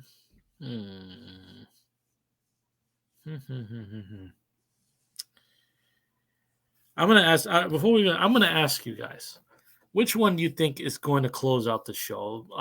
Roman versus Big E or Becky versus Charlotte? Roman versus Big E. You agree? Okay. All right. But the match with Charlotte and Becky will probably be a very controversial finish. Very controversial indeed. Because they've been trying to build it up like, oh, these 2 women hate each other. They want to kill each other. Yep. The more they do that, the more and so we'll talk about that match right now. But like the more that they ham that up, the more I'm convinced that all of that was a work.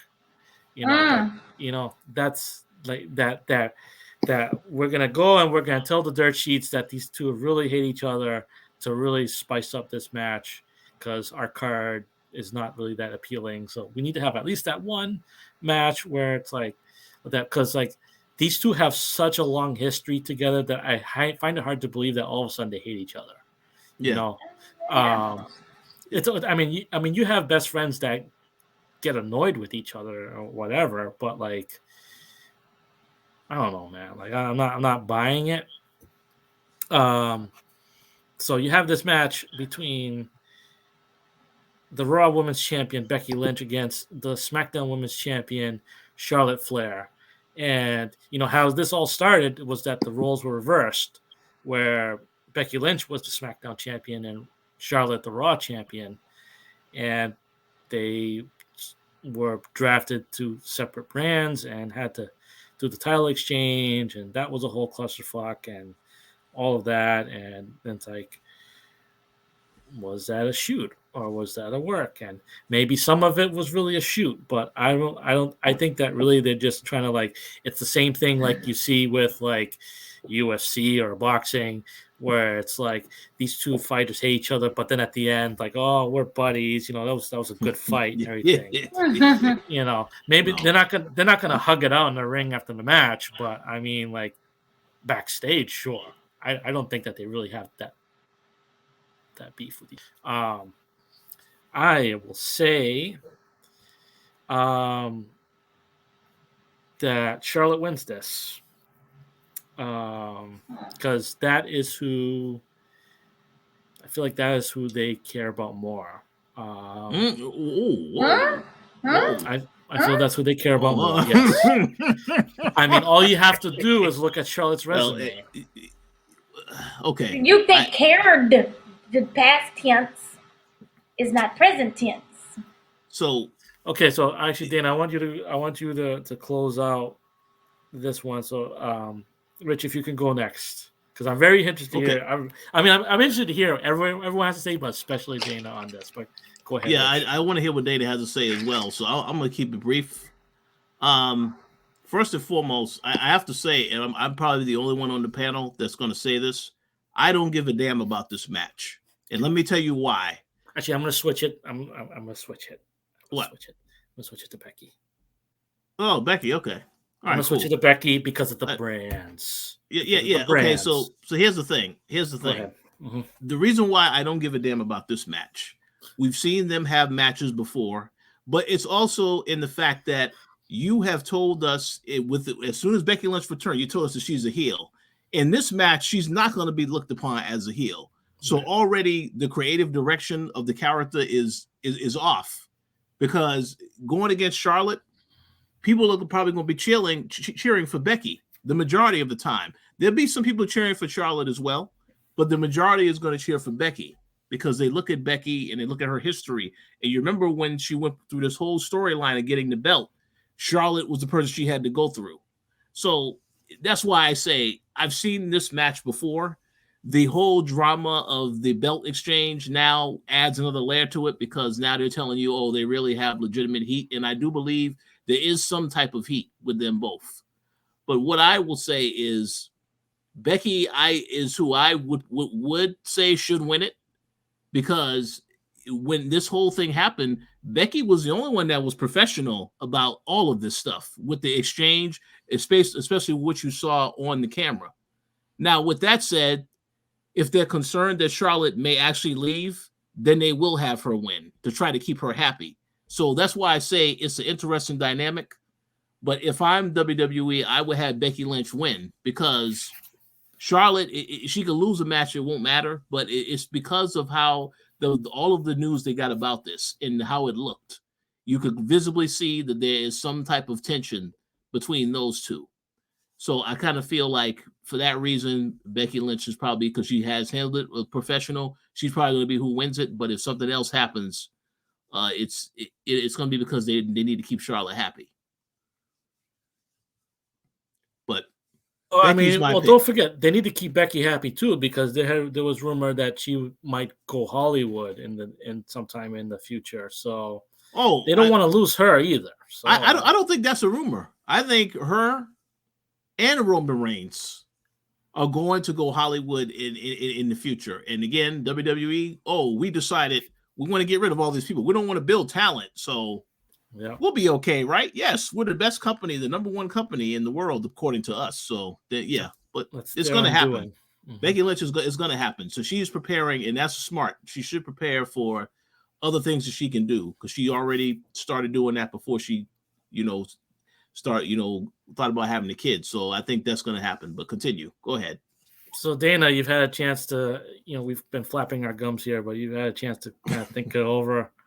I want to hear this entire match, this entire feud is, they created so that they can sell the Survivor Series. Mm-hmm. That's the only reason I feel like, they have to include this match. Other than that, yeah, you can argue. We've seen them wrestle 18,000 times. It's tiresome. Strip away everything that's happened. It's literally, these are matches that we've technically seen already. There is nothing new or exciting about this at all in general. When you add in, here's the element of you dropped the belt and you was always mean. And that one time I called you plastic. It feels really amateurish. It feels like it's out of left field. Charlotte Flair, I feel, has been called a lot of things. Also, when you have Ric Flair trying to jump matches via Twitter, I'm going to come down there and beat your butt, Becky. Yeah, okay, that's cute. We don't want you, but it's cute. But it just feels like this is like the desperation time. And WWE is like, look, please, Peacock. And ain't nobody got time for Peacock. But they're still trying. My thing with this situation, I honest to Black Jesus do not care who wins. And that again goes back to we've seen this before. Mm-hmm. They both don't need to win, and it's okay if they both win. You look at it, they've both super exceeded their expectations from when they started out on WWE, NXT, I mean. The original NXT that was actually watchable and was gritty and grounding and yay, we love it, and this is, they've been climbing very successfully. They've both overcome so much and they've been incredible wrestlers at this point. My vote is for a DQ because I, honest to God, do not care about this match. Well, but that's the only plausible thing I see. We know WWE likes disqualifications, so I would not be surprised if that happens. Yeah. Yeah, I mean, if you have to pick something, and we can go by what is possibly going on. Remember, she's difficult to work with, Charlotte Flair. So if we're going to go in that realm, then Becky Lynch will win. I feel. So here's a question before we go to the next match. If it does go in that direction, and because they want to play up this storyline of there's still tension. So are we going to see the same tired thing where, something happens to the referee gets knocked out or some type of ridiculousness, and that leads to the screwball finish for the match? I can see that. What I personally would love to see is Bianca Belair run to the ring and be like, you B, Yeah. Look at what you did to my belt. I'm going to come and ruin your match. I would love to see her come to the ring and knock both of them out. And then, therefore, the match, it ends in a draw or whatever. They both get knocked out, but we know that's not going to happen. Well, I can see a referee being knocked out and other people being involved if we're talking about the next match. But this one, no, I think we're going to be disappointed. I think it's going to be just those two. And the most you'll have is maybe the referee have to get in between them like, oh, be careful, no illegal moves, that kind of thing. Because they may be going too far, pulling hair or something like that. But I don't think you're going to have any extra wrestlers appear. This is going to be resolved between these two. And whether there's a conclusive finish or not, it's anyone's guess. You might have a double DQ, a double count out, just something to piss the fans off because these are both heels anyway. But who knows? But I don't think we're going to get any extra people involved in this match. But yeah, I say Becky. I mean, I was feeling like it would be Charlotte because, Becky's gotten the best of Charlotte before, but I mean, again, I'm thinking about in terms of the brand, and they don't give SmackDown too much when it comes to these things. It's usually a Raw, and in this case, Becky's Raw. So I'm going to go with her on this one. I don't know if you guys have anything more to add before we go to the final match. Does anyone see? Well, no, I think I just answered my own question because I was like, Ric Flair. And then I'm like, no, they banned him and also undid his woo. He's not even wooing anymore. Like, no one They're wants pretending him like he there. didn't exist. They're giving him the Benoit treatment. The Benoit treatment. Like, That's right. oh, So messed That's up. okay. right. The same Game over. incident that you made a cartoon out of. But sure, let's ban him. Right. It was cute when you guys were able to put it on your But network, but now it's not. they will acknowledge when he passes away, and that he had such an illustrious career and all this other stuff. Watch. Will they bring back the children's bedtime story of him on the plane? Oh, they can't do that. I just wonder because they made it a children's bedtime story out of this with the woo and the girls were woo. Jesus. Okay. This company. Yeah. No. Main event time or speculative main event time. This is the Raw WWE champion. I said the Raw champion. WWE champion Big E going up against the Universal champion Roman Reigns. Who wants to go first? Go ahead, Dana. Oh, yay! The excitement in the air. It is palpable. Here's the thing. I am maybe the only one with this. I'm tired of Roman Reigns. I'm sorry.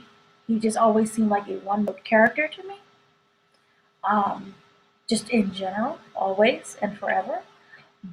And I really want Big E, and I appreciate him and what he's going through. And here's the thing. We need someone to knock down Roman Reigns. We don't know where Brock Lesnar is, though. He has not made an appearance. Yep. Mm-hmm. Survivor Series is considered to still be one of the big pay-per-views, even though no one cares. I wonder if Brock Lesnar will come in and make that kind of appearance in there and maybe cause a DQ. Yep. My thing is with this match, they're both champions. And it's not, I think it would be really beneficial if it was like, now you're 2 belts. If whomever wins, you now get the other belt. And that's not the case, so therefore I don't know why. What are we surviving? What is the series? I don't get it. Bragging rights. Bragging rights, yes. That won't matter at all. That don't matter at all. If we're doing the bragging of the rights, I do feel that Roman Reigns is tired at this point, and that it would be nice for Big E to win. But I do feel that this company is going to continue to build Roman Reigns and make him unstoppable until we get to WrestleMania. With that said, I feel that it will end up being Roman Reigns again. Okay. Can I go next? No. Okay. Go ahead, Ricky. No, the floor is yours. Well, this may surprise you. I'm rooting for Big E to win the match. I mean, listen, Roman Reigns, I feel like, yes, I'm not tired of the gimmick because I know how it ends. Eventually, he is going to lose, but because this isn't a title defense, I think what Dana said is a very plausible reasoning about there being interference in the match. However, I will say this. Brock Lesnar is not the one who I want to interfere in the match. This is supposed to be the 25th anniversary of The Rock. And even though he keeps saying, oh, I'm not going to be involved in it, I find it interesting how every interview, people are asking Roman Reigns, because they asked him on the Tonight Show earlier this week, would he like to face The Rock? And he went into this whole spiel about yes, and once his contract is up, he wants to really get into acting, because so he is definitely going to be someone that eventually goes Hollywood as well. He's already had it because he said he had a couple of movies he's already been working on as well. So, but the whole thing with The Rock is that The Rock has a big year coming next year. He has this big movie with DC that's dropping. You're going to need to have more publicity for that. So I would think that you do want to be involved in WrestleMania in some capacity. Now, again, I don't know if the match is going to happen this year. It could very well happen. I mean, I'm going to say not next year. It could very well happen the following year in Hollywood, which also works probably better to an extent.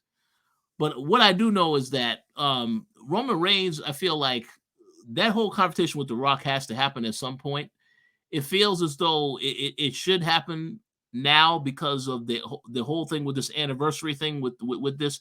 But if it doesn't happen, that battle royal that they announced, that's probably what they're going to say is that's how they're going to celebrate The Rock at the event without him actually being there. So what more than likely is going to happen is Brock Lesnar will interfere, and that will be Roman Reigns' WrestleMania opponent, because I still think that Drew McIntyre is going to face Roman Reigns probably at Royal Rumble before he gets a chance to go to WrestleMania. I don't think Drew McIntyre is going to WrestleMania again to get another title match. I think that's going to happen before that. So, but my guess is Big E.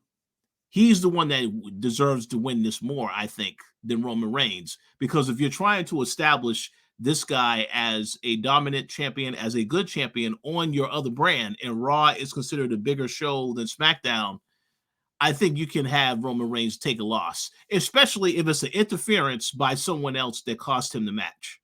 But again, we'll see, because as you said, Dana, they are heavily invested in Roman Reigns, so they can easily have him win and keep winning. But because this match has no meaning whatsoever, I think he can afford to lose this, in my opinion. But we'll see.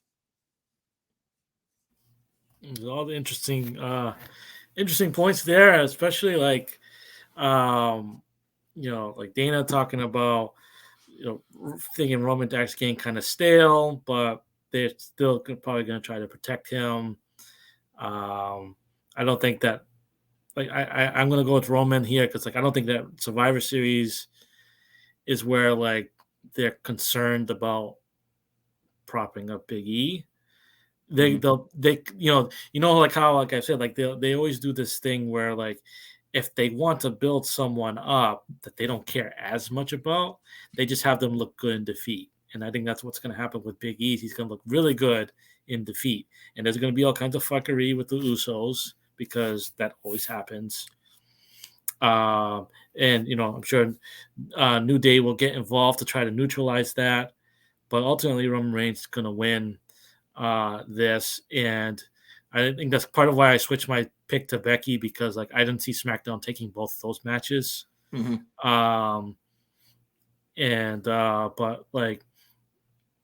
And again, this is a problem I have, kind of a large problem I have with the design of the belts. The huge, looks like a huge belt buckle that has the W on it and whatever. They're not. It's hard to distinguish between them unless you know the colors. You know what I mean? And thing is that Big E's holding the only belt that really matters, because that's the original title. Now, granted, if it doesn't have a winged eagle design or anything like that you could distinguish it from the Universal belt, it's just the colors. It's the only thing that makes it different. But the way they've booked Roman Reigns, the Universal belt is what the company cares about. The same way, whatever belt Brock Lesnar holds is the belt that the company cares about. That's what they've done before. That's what they're doing now with Roman. So it's this is the situation now where the man is making the belt, not the other way around, the belt making the man. I mean, if the belt kind of makes the man for Big E, it definitely helps him in a big way, and he's very deserving of it. I'm so happy that he's having this run. For now. But for now, of course. But he's not going to beat Roman Reigns. That's not going to happen. All right. So can I just make one quick comment? I don't want to cut you off. No, go ahead. I will say this. That makes perfect sense for Roman Reigns to win. But to go to your point about him beating Big E clean, it's not going to happen clean. And I would not be surprised if after Team Raw loses, Seth Rollins attacks Big E at the end of that match to cause him to lose. because then you want to get more sympathy on Big E for taking the loss, but then you're still questioning, could he have beat Roman Reigns if the interference didn't happen? Because I think it's very predictable for the Usos to interfere. They interfere in every match. So I think it will be interesting. Yes, you can have them come out there and New Day get to, fight back and forth. But it'll be more interesting to also have Seth Rollins get involved at the end of the match, because then that will, of course, we know what's going to happen. The next night on Raw, Big E comes in angry. I want Seth Rollins, and we need to have this match, all this other stuff. And this will then be how they roll out their next program to when they eventually have their title match at the next pay-per-view with Kevin Owens involved as well. That's a very good theory. I didn't even think about that, and that's totally true. I mean, you mentioned Seth Rollins, and the first thing I was thinking about was when they were both still on SmackDown. That brief moment in the ring where they're both kind of looking at each other. I think this was like after WrestleMania, where it's like almost like, whoa, maybe these two are going to have a match against each other at some point. It didn't happen. Now they're on separate brands. But could see Seth helping Roman, not because he's a former Shield buddy, but because he's having beef with Big E, like you said, and kind of propelling that feud. That's a very interesting theory, because I was thinking originally that it was just going to be Usos and New Day, and Roman will do some bullshit to win it, and then we get Brock Lesnar coming out afterwards and F5ing Roman Reigns to send the people home happy, which that is also in play. That should happen. That should happen. Yes. I feel like your one with The Rock appearing might be a bit too ambitious, because someone of his caliber they would not keep that a secret. They don't keep secrets like that anymore. You know what I mean? Like they would advertise the hell out of it because they want people watch. I will see. I don't know about that, because when Brock Lesnar showed up, he's not the same level. That wasn't a surprise when people were like, wait, what the hell? Hey, Brock Lesnar's back. That didn't surprise me. Oh, so I mean, because I imagine when The Rock does show up, it's going to be the same whole thing. Roman Reigns wins the match, and then right before he has a chance to say anything, if you smell what The Rock is cooking. But of course, like you said, it probably won't happen at Survivor Series. Yeah. It may happen at Royal Rumble. I don't know. It depends when the match is happening. But I would think that match is going to definitely happen. I just, as a matter if it's happening next year or the year after. They need someone to show up that is a surprise. Because if you look at how another company is going and their surprises, they like to outshine everyone. And they like to say, oh, it's not competition, but we know it's competition.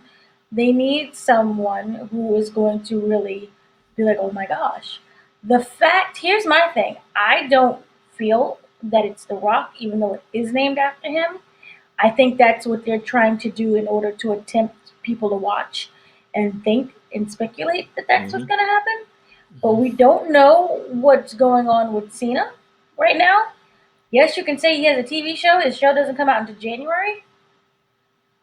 We do know he's a good company man. So they could bring him in. Also, do not ever knock down The Undertaker. 85 years old. He can still make that appearance. After Undertaker's comment about Roman Reigns should have been the one to beat him, I think everyone can agree that's what they should have did. Instead of having Brock do it and break the streak, because he said in an interview, Roman Reigns is probably who should have broke the streak. That happened in a recent interview. So I don't want to see him get back in the ring again, though. No one does. It. No, I think Undertaker, that's it. I know he's getting other surgeries, so he needs to don't even think about it. That's what I would say. He can do a Pitbull concert. He can, look at you in the ring, maybe point up to the ceiling and then leave. Yeah. That's true. Don't knock the taker. Well, the last point that I will make, though, is I agree that they need a surprise, because I think I go back to when Brock Lesnar and Becky returned at the previous event, and how they just kept rambling on. Oh, I can't believe all this big stuff happening in WWE to get people to watch the program. Because at that point, AEW was already news about these other people going to AEW. So I kind of feel like, yes, they do need a surprise, but also because, and this is a nice way to sum up and tie up this whole discussion, because of all the bad publicity they're getting now about all of these cuts and the fact that no one is working in WWE. So you need some type of surprise to get people to talk about this distraction. Yes, distraction. There you go. That's the word. Get people to fall back in love with WWE again. Oh, that's The Rock. We know him. We love The Rock. Yep. Mm-hmm. Who's more comforting than The Rock? Right. Like grandbabies, and from grandbabies to great grandmas. Oh, The Rock, give me some of that. You know, things love him. I mean, I was skeptical. I mean, I'd be skeptical only because, like, usually when you have someone like The Rock appear, it's because you have something brewing. You know, like we're 6 months out from WrestleMania, and it's like you don't bring him in unless you're planning on having him at WrestleMania. And that's not to say that he won't still appear at WrestleMania, maybe not in a non-wrestling capacity like he did at WrestleMania 32, for example. Well, actually, no, that's not even true because he ended up having that squash match with Rowan. But the thing is that I feel like Hollywood, like Los Angeles, the WrestleMania that they're going to have in 2023 seems like the correct setting. Yeah. To have it does. Roman retire The Rock. I mean, but here's another thing with that. You're thinking of the WWE of the past. WWE of the present can't even plan out their schedule for the week. We have seen rematches for the 18,000th time. We have seen storylines that were supposed to go somewhere that never went anywhere. We've seen storylines completely dropped, picked up, then dropped again. So in terms of planning, I think that it may, the planning may be, we've heard many times of Vince ripping up scripts and then 10 minutes about to go on air that here's a new script. Nobody knows anything. So I could easily see like, hey, are you free for 10 minutes, Rock? Here's the plane. Come down here. That happening. The other thing also is that you have to consider if it is 2023, are you saying Roman Reigns is going to have the belt all this time? No. That's a long period of time. But so you see, go ahead. But this is exactly why I think that they can push it off to the Los Angeles one 2 years from now, because Roman's probably going to still have the damn belt going into the next WrestleMania, and that's where he drops it. I don't think The Rock's the person to take it off of him. No. What it is that you have a match where Roman's going against The Rock, and it's not about a belt. It's about who's the real tribal chief, who runs the family and all that stuff. And, that kind of thing. And if Roman had dropped the belt by now, you could build towards that, because I felt like that was something that they could have built towards last year when they were doing this whole thing of he runs the family, he have his uncles coming and appear and everything. I'm like, okay, they're building this up for The Rock to confront him. And then they're really going to put Roman over. And they didn't do it. They just had him squash Bryan and Edge. Stacked them and pinned them. I mean, that was the most boss pin I've ever seen in my life. But still, I was like, damn, Roman. For this next WrestleMania, I want to see him and The Rock fight. And I want to see it happen, even if it's at the next WrestleMania and it's in Dallas, which is not Los Angeles. But man, you wait, and The Rock is going to be another year older and less likely to be able to compete. If you feel like the end is near, just get it over with and do it at the next WrestleMania. I don't know. I feel like we're setting ourselves up for disappointment here, expecting The Rock to appear on Sunday, and then he doesn't appear, and it's like, well, go figure. This freaking company again. Yeah. Well, Brock Lesnar, I guess, has a better chance of appearing since he's supposedly suspended from the company and with this fined Yeah, millions of dollars, $1 million. Exactly. Let him come in, storm in, throw a car door at the fans again. Remember that one? Yeah. And make his way towards the match. I would prefer that. I don't want to see The Rock wrestle again. I'm sorry. I love The Rock, and this is not anything against him. He's moved on and become so successful in acting that, remember when they did bring him back, there were people in the audience. It was like, who the heck is that? Why is Dwayne Johnson trying to be a wrestler? That's just how they need to be far reminded. I don't want him. Plus, the man can kill people with his finger now. It's not the same Rocky. Well, I will say this: you will definitely see Dwayne Johnson do this match before he ever considers working with Vin Diesel again on another Fast and Furious. What do you mean, little brother? Think of the children, little brother. What about this dead guy that you've met during one time, little brother? If you want to feel really old, I don't know why you would, but think about that first Rock Cena build-up. That started in Atlanta at that WrestleMania where Rock was the host, and Rock cost Cena the match with Miz, and they decided we're going to announce this match a year from now. They made people wait a year. That was over 10 years ago. That might happen again. Then you're saying, and then this WrestleMania will mark 10 years since that first match in Miami happened. Yeah. So what you're saying is John Cena and The Rock. Yes. But on Fast and the Furious. Oh, goodness. Send me. Yeah. Goodness. It's going to be fun. But yeah. I think so. Just to make sure we're clear, I have Roman winning against Big E. You guys? I think Dana said Roman. Romina. Roman. Okay. Yeah. I'm going to say I'm rooting for Big E to win, but it probably won't happen. But I'll be rooting for Big E as well.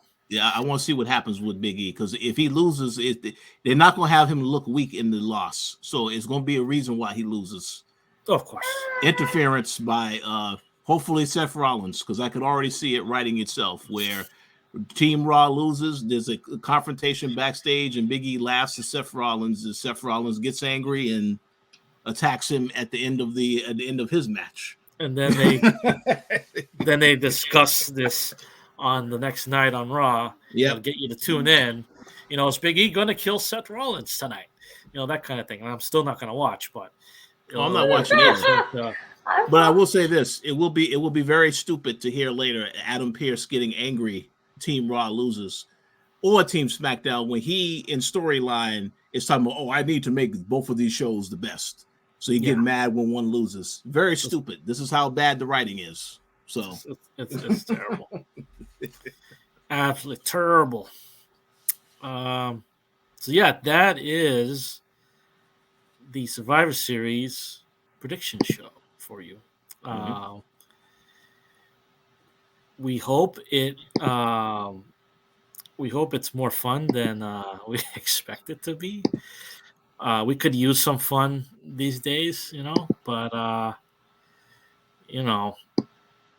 Thanksgiving coming up, we have a lot to be thankful for with our families and friends and all that. So even if the show sucks, it's only a few days before you'll be able to eat your worries away and forget all about it, and watch Dynamite or something, and just remember that some good professional wrestling still exists out there.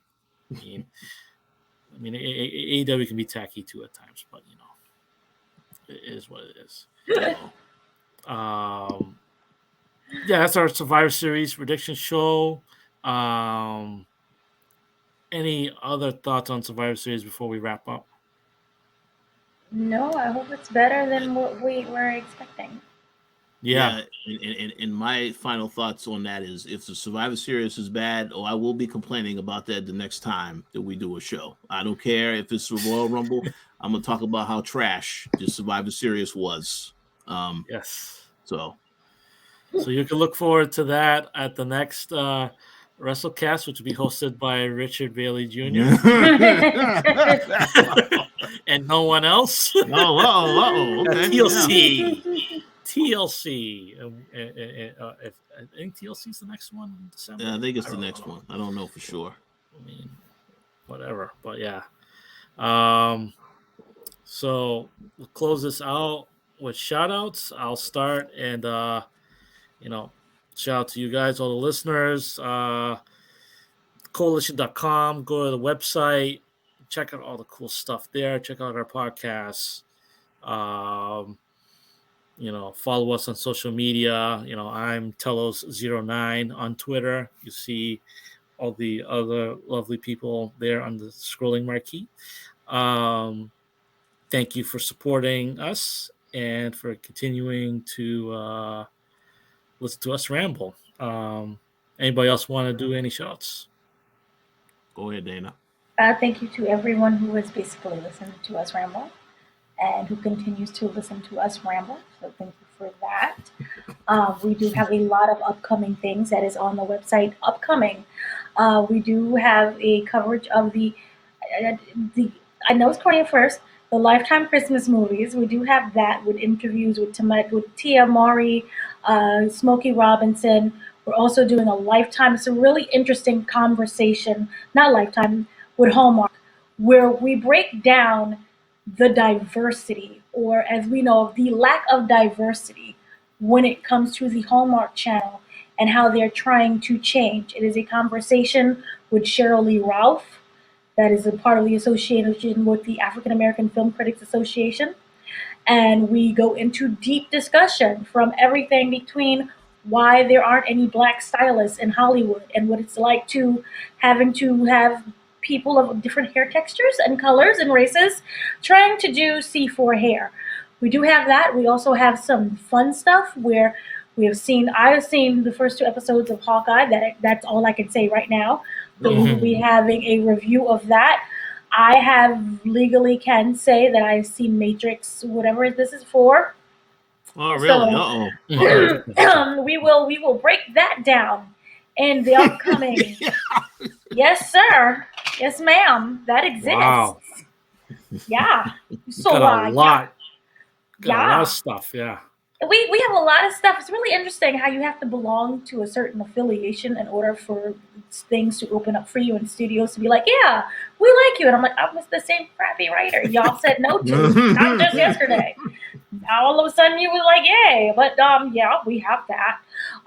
So that is going for us. Like I said, we also have all interviews coming with Hawkeye series, everyone from Kevin Feige to Haley Steinfeld to Jeremy Renner. Also Jeremy Renner, who he is in a TV show called The Mayor of Kingstown, which is amazing. If you like anything that is kind of like The Wire, but the drug part. So take like the drug part of The Wire and put it in a prison. That's where you get The Mayor of Kingstown. That's over at Paramount Plus. We have the entire cast interviews, including Jeremy Renner, including Ty Sheridan, who created this, who's also part of Yellowstone. So we have that is up and coming as well. We have BMF for the season finale that will be posted tomorrow because I am tired, and it is technically tomorrow. But that will be posted on Saturday during times when people are actually awake. So we have that for BMF. We also have The Walking Dead with Aisha Tyler. I just got the interview thing for that. I'm going to upload that during this weekend, hopefully, where she talks about her episode on Fear of the Walking Dead, where she played Mickey and what's going on with Mickey and the husband in that situation. We do also have which was World Beyond. We have World Beyond. Have that one going up with the actress, not yet, the actor, Jelani, who basically is Will in the series, and what's going on with him, whether or not he will live or he will die, we do not know. And how seeing a death in front of his face kind of really changed his whole way of thinking. So we have that as well. We also have Keke Palmer. I have an interview with Keke Palmer that was really fun and exciting to talk about with her. We have a lot of other things that I really can't remember because I am old. And it is a lot of I am old. My brain is like. So that is just the tip of the iceberg of what content that Dana has for you at the Koalition. Yes, he's like, please shut up. I'm tired. So definitely stay tuned. Like she can't remember. There's so much she can't remember it right now. Now, granted, we've been on this for now a couple of hours, and yes, that's on me as the host. I gotta do better about time management here. But yeah, there's a lot to look forward to there at the Koalition. Rich, do you have anything more that you want? Any shout outs that you want to give? Yeah, shout out to all the listeners. Powercast will be returning this weekend. A lot of the stuff Dana mentioned. Look out for all that excellent content coming. And there is some holiday-related stuff coming to the site as well very soon. So stay tuned for that. Awesome. And I'm going to try to write maybe an article or two for the year or so. I gotta get back on the ball there. I've been definitely slacking there, so my apologies. But yes, thank you everyone for tuning in. We'll catch you next time. Stay safe and have a great Thanksgiving holiday. Catch you later. Peace.